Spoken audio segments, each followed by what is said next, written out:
yeah, so today I'm going to be talking about Children's Mental Health Week, which is something place to be promote, and it's 7th to the 13th of Feb, and it's something I do every year, and they have a different theme every year.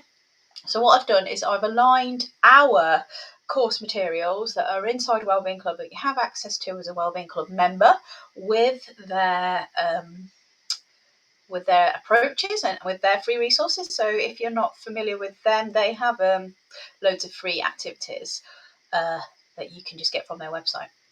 So I've made some slides. Just let me get the slides, because just a second. Just put them down there.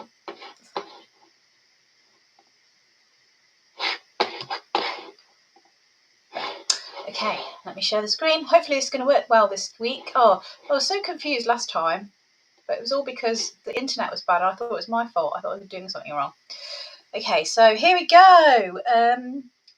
So I've also put on here Time to Talk Day, which is from Time to Change.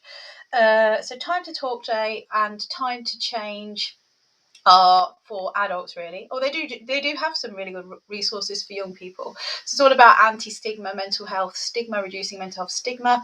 And Time to Talk Day is actually the week before Children's Mental Health Day. So you could do a double whammy. You could do Time to Talk Day on Monday, the 3rd of Feb, and that is about, some schools have been saying in the group that they're going to be getting some, like a staff wellbeing focus around getting staff to sort of open up and start talking on Time to Talk Day. So these kind of big national campaigns are a really good way of getting the ball rolling and getting conversations happening around mental health and wellbeing. And if you do any of my courses, you'll know that I always say that the first place to start is with a shared understanding of what you mean by mental health and wellbeing, and that shared and understood amongst pupils and staff.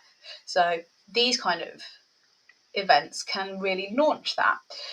My bugbear with these kind of events is if they are the only time that you talk about mental health and wellbeing, or you're doing it in a kind of tokenistic fashion.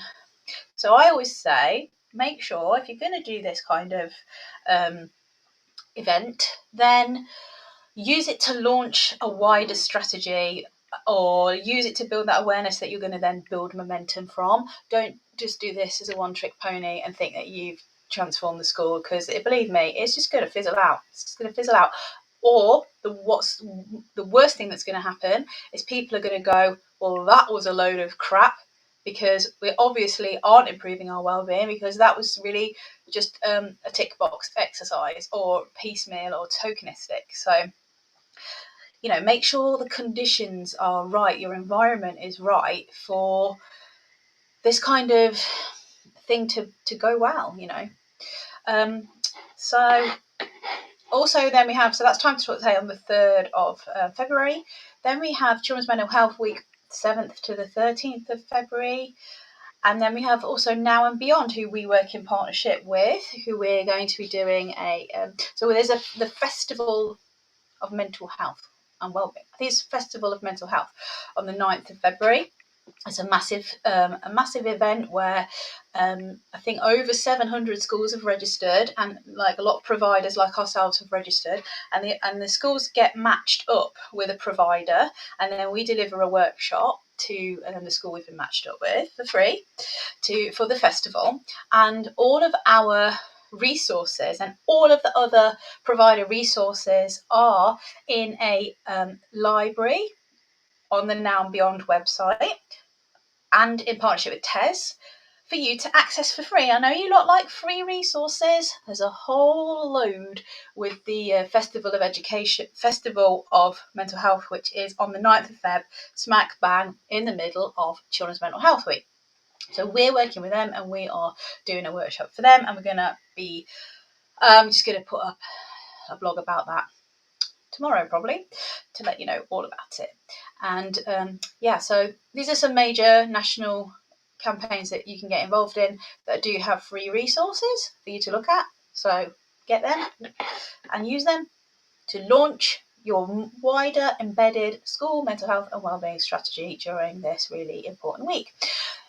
I mean, I've been talking about children's mental health for 12 years now, and actually, I don't know if it's because I've got this group now, but it seems to me like this Children's Mental Health Week, a lot more people seem to know about it, whereas, in the last few years, it's only been going for like 3 or 4 years. It hasn't been quite so buzzy. I don't know if that's because I'm in this group, though, and everyone's saying, what are we doing for Children's Mental Health Week? Or maybe it's the first time that you've done Children's Mental Health Week in your school, or maybe you're realising because of COVID and the aftermath of that and the need of the pupils that this is something that you need to do and you want to use this week to really launch that.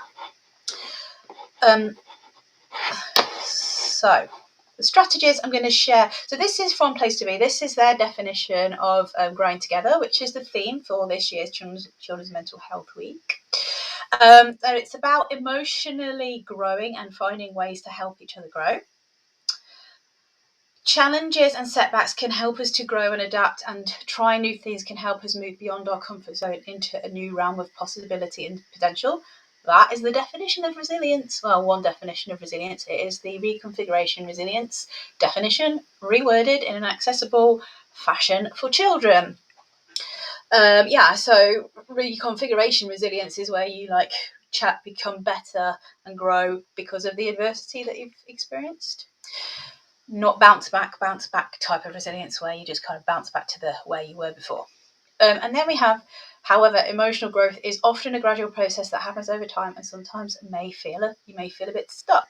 I would also say about personal development and growth is that it can be uncomfortable. I used to teach in HE on a personal development module in a business school, and quite often, so we teach them I would teach them some positive psychology stuff, coaching skills, and they learn all about different elements of psychology for their own personal development. And as the students became more self-aware, it was uncomfortable, and young people have said to me, like, oh, now I know that stuff about myself. Oh, it's a bit uncomfortable. I didn't know that about myself. So this development and growth can be a bit of a bumpy ride. My slides have gone. I often describe it like you are in a car going on holiday, and because you're all squashed in with suitcases and everyone, grandma, and it's a big squashy in the car, but the destination is positive because you're going on holiday. So that's kind of what I see personal growth and personal development like, as that metaphor, that you're the journey to self-awareness can be an uncomfortable ride, basically, is what I usually say. So I don't know if you can see my slides. Oh, you can still see my slides. So that's the definition by Place to Be. So one of the interventions I always talk about and is integral to Wellbeing Club is the Fredrickson's positive emotions. So I like to use this as a growth metaphor, and we know that developing personal growth and personal development can be uncomfortable. So what we need to do is nurture the positive emotions to counteract any sort of uncomfortable feelings and actually make that an enjoyable kind of experience. So the top 10 emotions. So if you're in Wellbeing Club member, I go into a lot of depth about this in several places, in several courses, in the Wellbeing Toolkit and the Wellbeing Pathway, because I really believe that this is the one thing you need to learn. Well, this and positive relationships are the two things that you need to learn to really have a foundation of wellbeing in your school as part of your school culture and ethos. So this is a great way to launch in a week like Children's Mental Health Week, to launch this kind of language, to launch these approaches and strategies. And these are evidence-based positive psychology interventions. I have not just picked a load of nice words and stuck them on a slide. I have looked at a lot of research. So this is based on 25 years of research by Barbara Fredrickson. Okay, so her top 10 positive emotions are hope, joy, amusement, or serenity, love, gratitude, pride, inspiration, and interest. So one little growing together activity and one metaphor we've used before, is the watering can and planting the seeds. Now, this is great for primary. Obviously, you can give a bit of a maturer metaphor for secondary and FE and older young people, but they're still going to want to experience these positive emotions. It's not age specific. So, one sort of discussion conversation is, how can you help children or young people to grow positive emotions? So, what do the children and how do the children and young people that you work with experience these positive emotions? Just spending some time discussing what they mean, what these words mean, and I have resources for all of that you can download inside Wellbeing Club. We have a positive emotions mini toolkit where we've got like even little differentiated icons that we work with a special needs school to differentiate for Zen, and some little downloadable resources, and you can print off with definitions that define what these mean. Because first of all, we've got to teach the vocabulary of these words, and then think about how do we experience them, then how do we want to experience them more. So how do you want to experience joy and hope and awe and pride more? I mean, you could just pick one. So some schools will pick one, and will do a whole week on that one emotion, and they'll do like on a plan for the year, and they'll do one a week for 12 weeks or 10 weeks, there's 10 of them, or one every term or something like that. So or they might pick one that's more better for early years, and one better for key stage 1 and one better for key stage 2, and so on like that. They might have one school we worked with a while ago, Rushmead Primary in Leicester. They had a hope.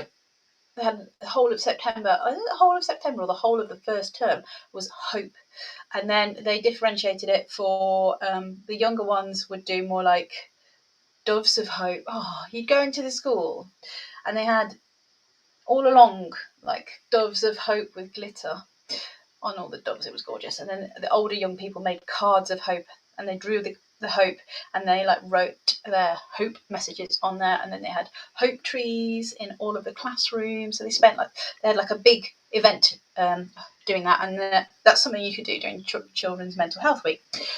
Obviously, you can do this any kind of time of the year. It's not exclusively for Children's Mental Health Week. It's just a really good opportunity to do something that's there's some buzz about, and there's some timely resources that you can access. So that's that one. The next one is strengths-based feedback. So as a positive psychologist, one thing we always specialise in is strengths-based approaches, and using strengths in education has proven to be one of the best ways to support academic achievement, wellbeing and resilience. That's why we always teach strengths, but also because it works and young people and children like it, and it's really good for their well-being. So it's the metaphor of the Teflon and the Velcro. So we are not very good at receiving strengths feedback. So one thing that you can do when you're encouraging children or young people and your school community to grow together is giving them strengths-based feedback. So first of all, before you're doing the strengths-based feedback, you have to learn the vocabulary of strengths, and you have to have some sort of lens and language of strengths already going on. If you want to know how to do that, I have that on the Wellbeing Toolkit course, and I've just uploaded some posters actually inside Wellbeing Club resource area. All the 24 posters for the bio strengths with, that's gone on to the next slide. With 24 strengths with the posters with questions for reflection, so young people can children can reflect on that strength, and is that something that they have. So they're building that strengths to language, strengths awareness. Again, it's a good way of getting strength feedback. So when we're getting strength feedback and when we're giving strength feedback, are we like Teflon and letting it slip off of us, or are we like Velcro and letting it stick to us? And what the research tells us is most people are like Teflon, and they just, especially British people, are not very good at this stuff because it's we don't want to blow our own trumpet. We're uncomfortable with positive praise and that kind of thing. Can feel really like awkward for some people. They hate it, cringe cringeable. So do we want to be like Teflon or do we want to be like Velcro? So what we need, one thing you can grow together is being more like Velcro. Like you could get really creative with this and you could, get some like balls like in this picture and stick strengths words on and throw them at kids. That would be good fun. We often use Post-its when we're doing our workshops with children and young people, or we'll stick the stickers on Post-its and get them to stick them on themselves. COVID may put a kibosh on that one, but confidence capes, that's another resource that we have in Wellbeing Club, where the children make a cape and they put all their strengths on the cape and they put it on when they want to feel confident. That's something that they could do together and grow together. You could also grow staff strengths, and get that strengths-based feedback for each other as staff and grow together as a staff team, because that's going to have a ripple effect onto your pupils. Because you're going to have better interactions with each other, so you're going to have better interactions and grow together with them. Do you like what I'm doing here? Thinking about growing together. And what's the last thing I was going to say is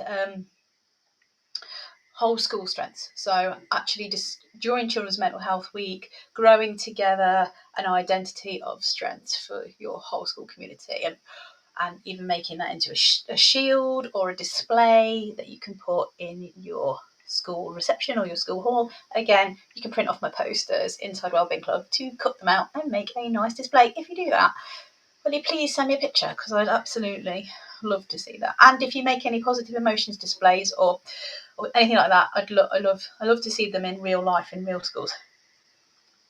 It makes me really happy.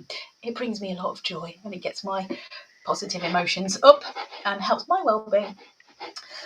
So the last, maybe last or second to last idea is linking to some of the resources in inside the Place to Be resource area. They have a lot of role models that talk about how they've grown. So I always think, so we've got the role model activity in the strengths workshop in Wellbeing Club. So I was thinking you could do like a role model who you think has grown. Do you like see what I did there? So you could get them to think of somebody that they've admired, that's a famous person or a family member. Often with children and young people, they'll pick a family member, a parent, a grandparent, a sibling, an auntie or uncle, somebody close to them. And you can ask them, tell me about who do you admire in your life that's grown as an individual, and what is it about them that enabled them to grow? And then you could get them to identify what strengths did that person who grew have, and what do you see in yourself that they have within them? Can you recognize yourself in them? Do you like them because they're like you? We often like people that are like us. That's why we like them, because we see ourselves in them, we see our strengths in them, they reflect them back to us. So you could use like some sort of role model activity. Now this is harder for staff than it is for children. Whenever I teach role model and I get staff to practice role model coaching kind of activity, they will find it really hard, whereas children and young people find it easier. So if you want, you can offer a few suggestions of role models, people you admire, and if you can't think of one person, you can take qualities and strengths from a few people that you admire. Like I really admire Jamie Oliver because he's dyslexic, so am I, and he's a social entrepreneur, and so am I, and he's out there voicing his opinions and he wants change, and so do I. So his strengths are creativity, perspective. I see my strengths in him, and they're two of my strengths. For example, that's one. Try and think of another role model in a minute. So yeah, who are your role models? You can always put them on, make a little PowerPoint, put them on a PowerPoint, or you can offer some suggestions just to get the conversation going. But quite often it'll be a family member. So linking role models with strengths and growth. That's another little idea for you, strategy for Children's Mental Health Week.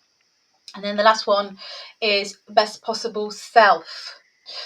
So this is more for your older age, as it's a writing well, actually, I don't know, you could try it with younger ones. So best possible self is where you sit down for 20 minutes, maybe 10 to 15 minutes with young people. In the research with adults, it was 20 minutes. And you have to like just write for 20 minutes what your life is like when you're your best possible self. This is really a personal development and growth activity. So what you're like when you're your best possible self, and then you can link that to strengths and positive emotions, because you can be like, what strengths have you got, how are you feeling, what positive emotions are you experiencing, and then it's all about how did bringing that ideal self into the present moment. So when things are at their best, what do you already have, and then can you set some goals to help you achieve those strengths. That's it from today, so I'll see you again soon.